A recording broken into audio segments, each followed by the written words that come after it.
李前总统，台湾民主之父，精神长存。那边还是非常的难过、不舍。尽管李前总统跟阿扁分属不同的党派，但是我们对台湾国家的认同，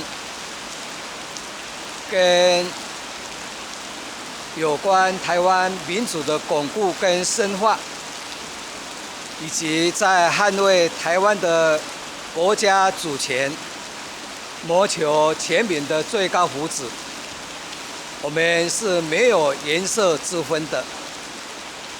我们有过竞争、矛盾，但是我们有更多的契合跟共识。想到李前总统一生对台湾国家的付出跟贡献，我们心存感激，更是非常的敬佩。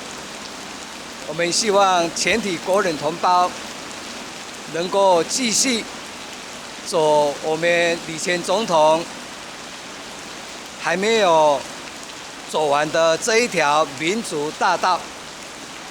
阿扁在有限的余生，也愿意在李前总统在天之灵引导之下，跟大家携手努力。祝我们李前总统在天之灵永远的安息。就像李前总统所说的，接下来就是我们大家每一个人的责任。谢谢。他有特别留什么话给你们？